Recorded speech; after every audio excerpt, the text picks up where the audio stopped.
Chains rattled against cold concrete as the auctioneer's gavel sealed her fate.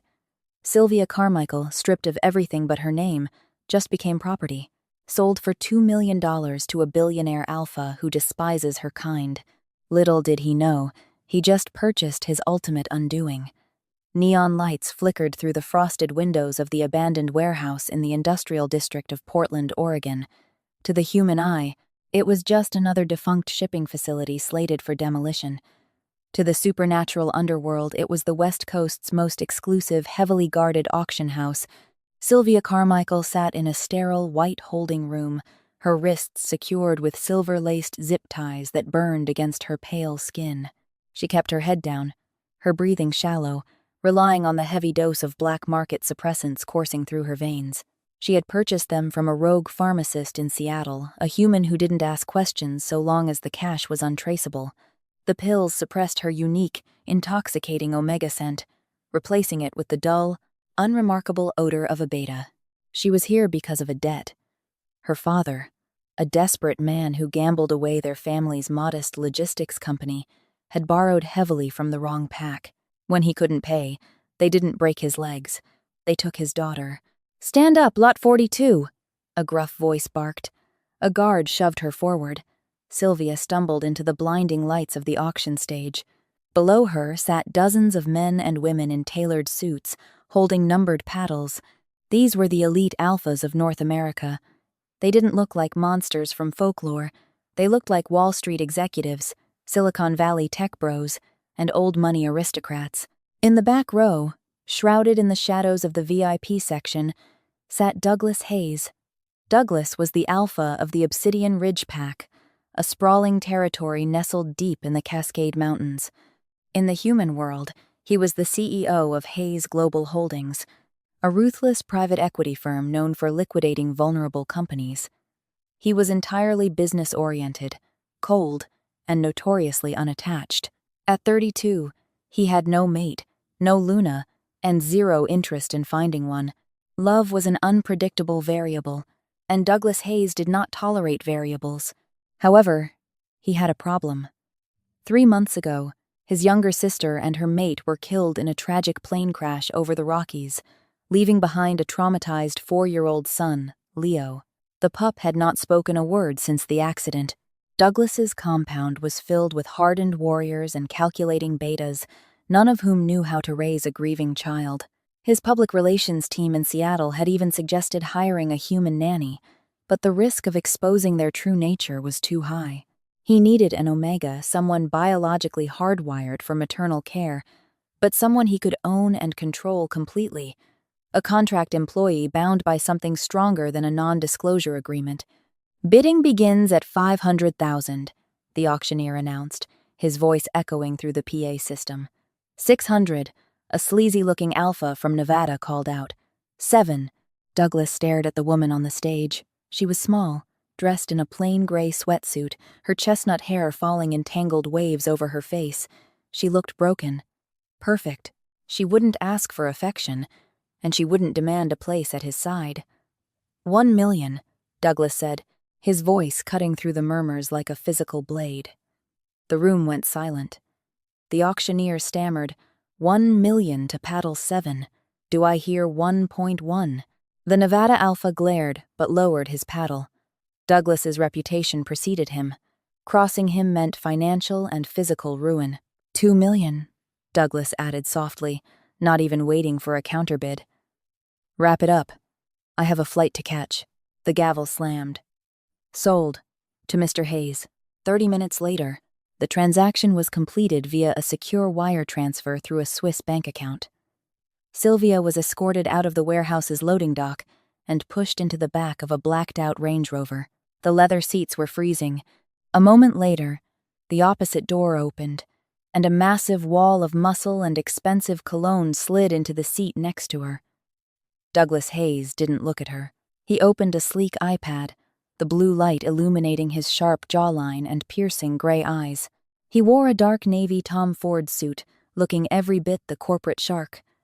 Let's get a few things straight, Douglas said, his voice a low, terrifying rumble that vibrated in her chest.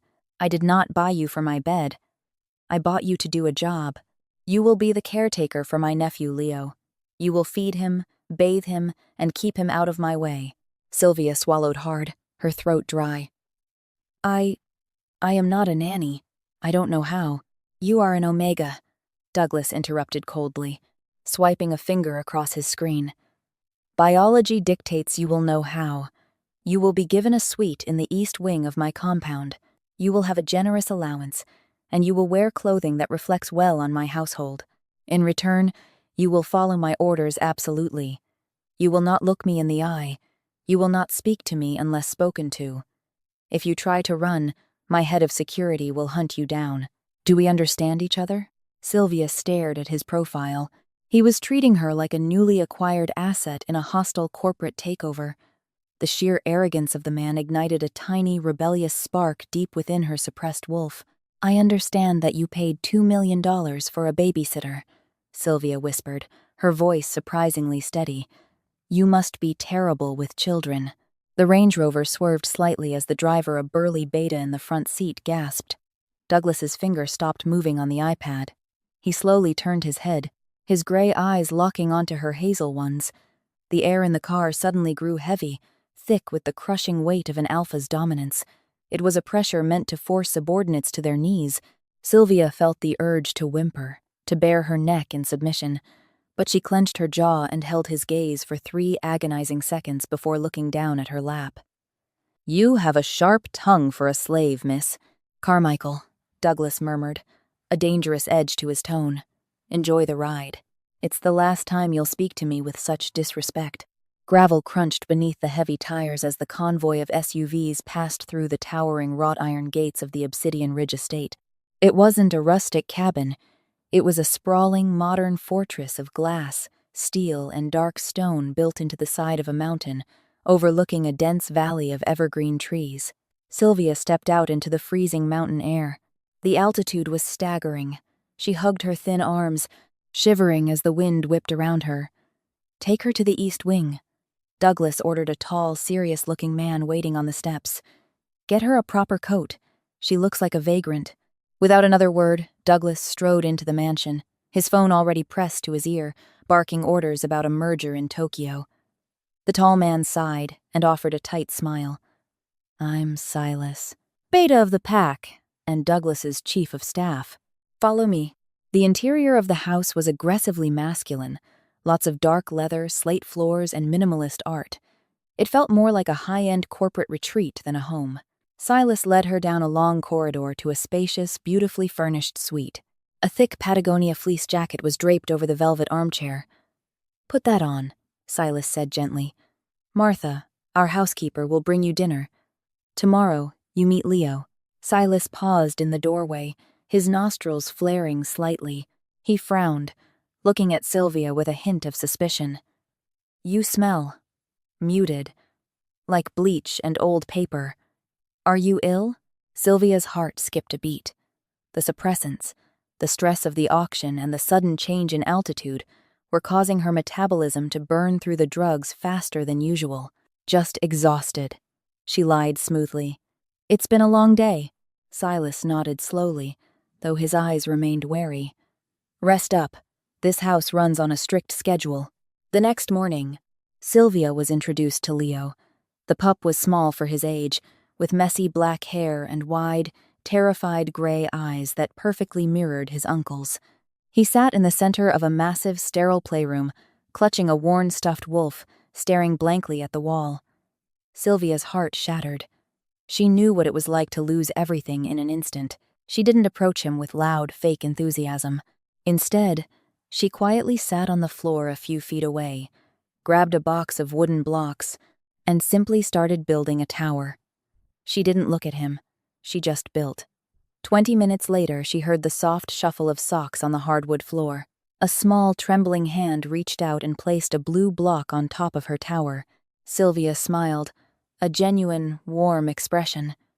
"Thank you, Leo. That's exactly what it needed." For the next 3 weeks, Sylvia and Leo became inseparable. She became his shadow, his protector, and his voice. While he still didn't speak, he began to eat more. He stopped having night terrors, and he started holding her hand when they walked through the massive gardens. Douglas watched from a distance. He monitored the security cameras in his study, observing the way the broken Omega handled the broken boy. He felt a strange, uncomfortable tightness in his chest whenever he saw them together. It wasn't gratitude. It was a jarring realization of his own inadequacy. He was the most powerful alpha in the state, yet he couldn't comfort his own flesh and blood. The fragile peace shattered on a Tuesday night. A massive winter storm rolled over the Cascades, bringing howling winds and heavy snow.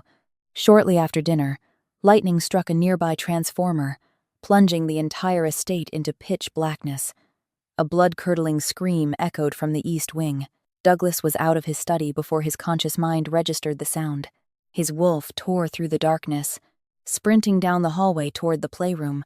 The backup generators hadn't kicked in yet. He burst through the doors. "Leo!"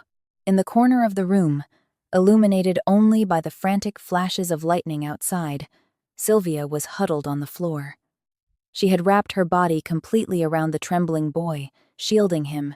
"It's okay, little wolf, I've got you." Sylvia was whispering frantically, rocking him back and forth. "It's just the sky being noisy. You are safe. I promise you are safe." Douglas stopped in his tracks, his chest heaving. The sheer maternal, fierce protectiveness rolling off the small woman was staggering, but that wasn't what paralyzed him. Sylvia had been missing her suppressant doses. The local pharmacy obviously didn't carry illegal black market werewolf drugs, and she hadn't been able to contact her supplier. The terror of the storm and her intense emotional reaction to Leo's panic caused the last of the chemical barrier in her blood to snap. Suddenly, the room was filled with it. It wasn't the weak, artificial scent of a subordinate Omega. It was a devastatingly rich, intoxicating wave of crushed white pine, wild vanilla, and ozone. It hit Douglas with the force of a freight train. His eyes flashed from stormy gray to brilliant, glowing amber. His claws extended, slicing through the sleeves of his expensive shirt. His inner wolf, which had been sleeping soundly beneath layers of corporate ambition and cold logic, violently slammed against the bars of its cage, howling one single, terrifying word into Douglas's mind. "Mate." Douglas stumbled backward, hitting the doorframe. "What?" he choked out, his voice a gravelly snarl. "What is that?" The backup generators hummed to life, flooding the room with warm light. Sylvia looked up, her eyes wide with terror, not from the storm, but from the monster standing in the doorway. She instinctively pulled Leo tighter against her chest. Douglas stalked forward, dropping to his knees right in front of her. He grabbed her wrist, his grip bruising. He leaned in, his nose brushing against the crook of her neck, inhaling deeply. A violent shudder wrecked his massive frame. "You're wearing perfume," Douglas accused, his voice shaking with a terrifying mix of rage and desperate hunger. "A cheap trick. A chemical pheromone." "I'm not," Sylvia whimpered, trying to pull away, but he was immovable. "Liar," Douglas growled, though his thumb subconsciously stroked the racing pulse at her wrist. "You were bought to be a maid. You are property. You are nothing to me." But even as he said the words, his glowing amber eyes betrayed him. The cold-hearted alpha was unraveling, and the Omega he bought as a slave was holding the thread. For 5 agonizing days, Douglas Hayes did what any ruthless titan of industry would do when faced with an uncontrollable crisis. He avoided it. He barricaded himself in his top-floor office at the Hayes Global Holdings Tower in downtown Portland. He buried himself in a hostile takeover of a logistics firm, aggressively negotiating via conference calls with executives from Vanguard and the Carlyle Group. He drank excessive amounts of black coffee, ordered takeout from upscale bistros in the Pearl District, and completely ignored the primal instincts tearing at his sanity. But the corporate armor was cracking. During a high-stakes video conference with a team of investment bankers from Goldman Sachs, Douglas suddenly stopped speaking mid-sentence. The lead banker, a sharp-suited beta in New York, furrowed his brow. "Mr. Hayes? Did we lose the connection?" Douglas didn't answer. He was staring at the glass wall of his office, his chest rising and falling with heavy, jagged breaths. His wolf was clawing at the inside of his skull, howling in agony. The physical distance from his fated mate was causing a biological withdrawal so severe it felt like his bones were being crushed in a vice. He could almost smell the phantom scent of crushed white pine and wild vanilla lingering in the sterile, air-conditioned air of his boardroom. "Cancel the rest of the week," Douglas abruptly told his executive assistant, slamming his laptop shut and severing the multi-million-dollar call. "I'm going back to the estate." Back at Obsidian Ridge, the atmosphere was suffocatingly tense. With her suppressants fully flushed from her system, Sylvia's true scent had settled over the east wing like a heavy, intoxicating blanket. The pack guards, heavily trained alphas and betas, were strictly forbidden from entering her corridor. Silas had stationed himself at the entrance, acting as a buffer, turning away any wolves who were unconsciously drawn to the potent aroma of an unmatched, highly fertile omega. Sylvia felt like a prisoner all over again, though the cage was gilded. She spent her days entirely focused on Leo. The little boy had become her anchor in the chaotic storm of her new reality. They painted landscapes in the solarium, baked chaotic batches of chocolate chip cookies in the sprawling chef's kitchen, and read countless books by the fireplace. Leo still hadn't spoken, but his eyes were brighter, and he frequently sought her out for hugs. Yet, beneath her calm exterior, Sylvia was terrified. She felt the mate bond too. It was a terrifying, magnetic pull toward the cold, cruel man who had purchased her like a piece of antique furniture. Every time a door opened, her heart violently slammed against her ribs, desperately hoping it was Douglas, while her logical mind fiercely reprimanded her for wanting her captor.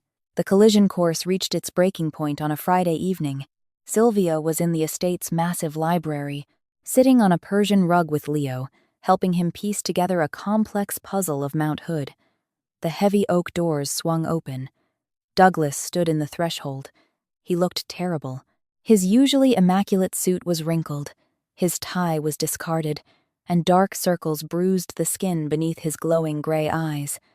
He looked less like a billionaire CEO and more like a starving predator. Leo immediately scrambled behind Sylvia's back, clutching her sweater. The movement snapped Douglas out of his trance. He dragged a hand down his face, forcing his eyes to dull back to a normal human shade. "Silas informs me you require medical clearance," Douglas said, his voice hoarse and rough, refusing to step further into the room. "Since your black market pharmaceuticals have worn off, we need to ensure you haven't sustained permanent endocrine damage. A private specialist from Providence Street Vincent Medical Center is coming tomorrow." "I don't need a doctor," Sylvia replied, standing up slowly, keeping her body positioned between Douglas and the boy. "I need my freedom.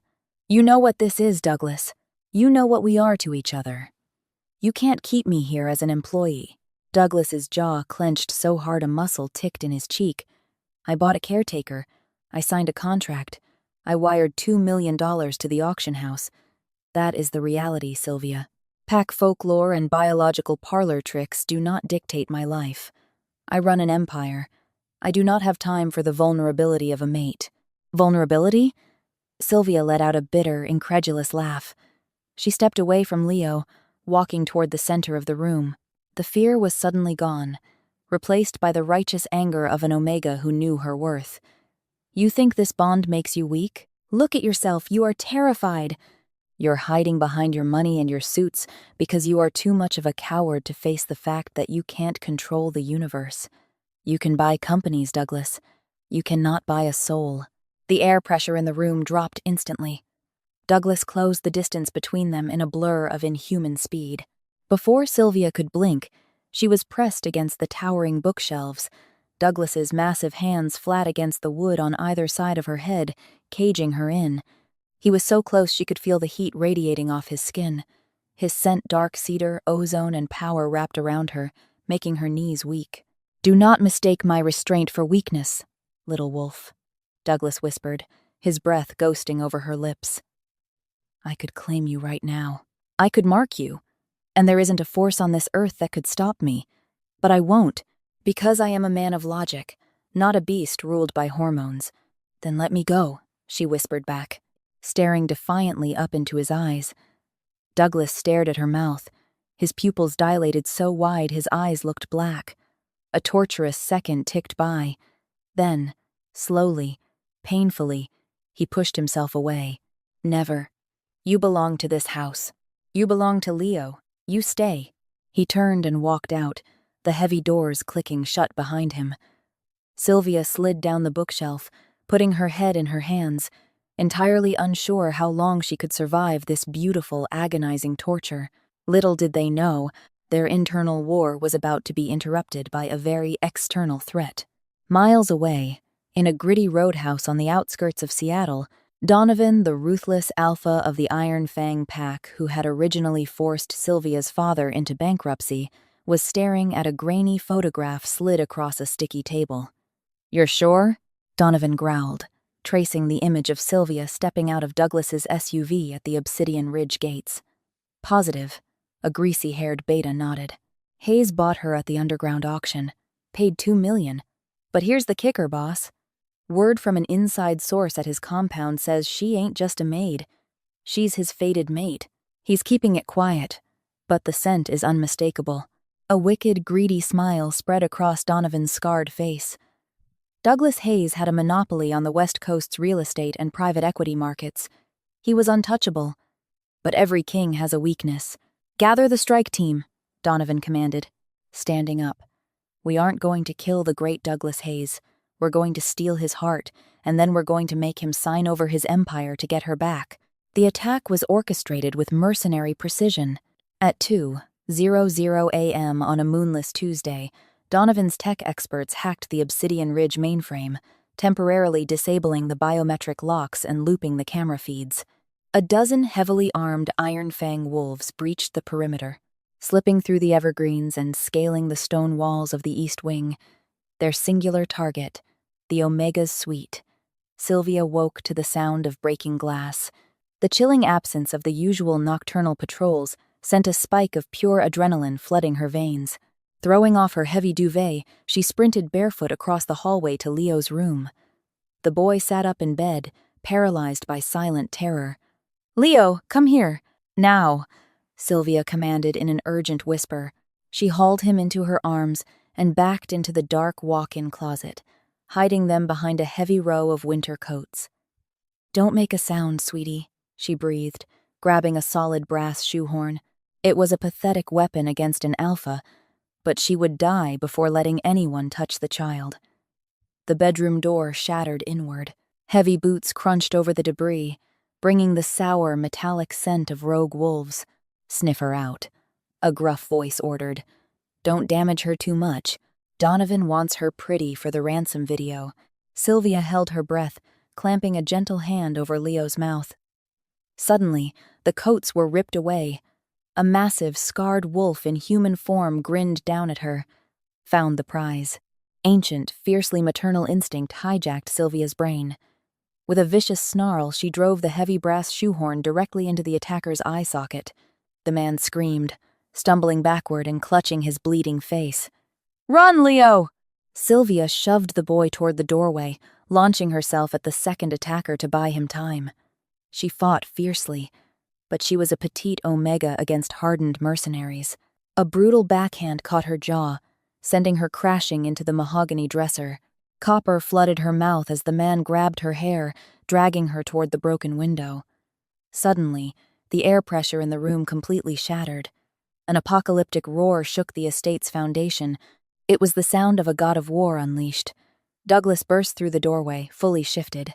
He was an 8-foot-tall, pitch-black lycanthrope with glowing amber eyes. The corporate billionaire was gone. Only the alpha remained. He didn't just fight Donovan's men. He slaughtered them. With terrifying grace, Douglas grabbed the wolf, holding Sylvia by the throat, and squeezed. A sickening crunch echoed, and the man dropped. The remaining intruders panicked, drawing silver-loaded firearms. But Douglas moved faster than the eye could track, tearing through them with lethal precision. He was driven entirely by the blinding rage of a mate defending his own. Within 90 seconds, the room was eerily silent, save for the massive black wolf's heavy breathing. Silas and a dozen guards flooded the hallway moments later, sweeping up an unharmed Leo. Douglas slowly turned. Covered in his enemy's blood, he looked at Sylvia, who was slumped against the wall, bleeding from her forehead.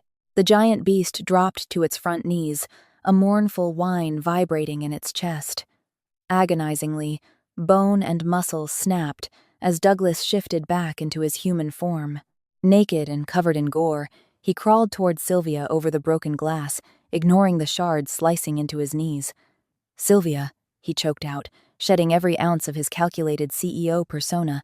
He gently cupped her bruised face with trembling hands.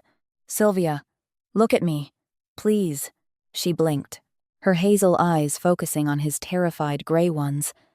Douglas rested his forehead against hers. A single tear slipped down his sharp cheekbone, the first the ruthless billionaire had shed since childhood. "I was wrong," Douglas whispered, his voice broken and begging. "I thought logic made me strong. I thought protecting my empire meant keeping my heart locked away. But seeing them touch you, seeing you bleed, my empire is dust. You are my world. You are my mate." Sylvia looked at the man who had bought her at auction, now fully submitted and baring his throat to her in ultimate alpha surrender. "You don't own me, Douglas," she whispered, wincing as her jaw throbbed. "No," Douglas fiercely agreed, pressing her hand over his frantically beating heart. "You own me. Every dollar I have, every drop of blood belongs to you. You are not a slave, Sylvia. You are the Luna of Obsidian Ridge, my queen. If you let me, I will spend my immortal life proving I am worthy." From the doorway, a tiny voice broke the heavy silence. "Auntie Sylvia?" They both turned. Leo stood holding Silas's hand. He had spoken. Tears spilled over Sylvia's cheeks. She saw raw hope radiating from the man she once thought a monster. The cold-hearted billionaire was shattered, ready to rebuild the world for her. She leaned forward, kissing Douglas gently. The mate bond snapped into place, a golden warmth healing her bruises and his soul. "Start by getting me a doctor," Sylvia murmured against his lips. "And then, we need to renegotiate my contract." Douglas let out a wet laugh, pulling her close, inhaling the white pine and vanilla he would never take for granted again. Did this thrilling tale of destiny and defiance leave you breathless? If you loved watching a cold-hearted alpha fall for his fated queen, hit that like button right now. Share this video with your fellow romance drama addicts, and don't forget to subscribe for more intense, real-life werewolf stories. Comment below which plot twist shocked you the most. Your support helps us bring more epic romantic sagas to life today.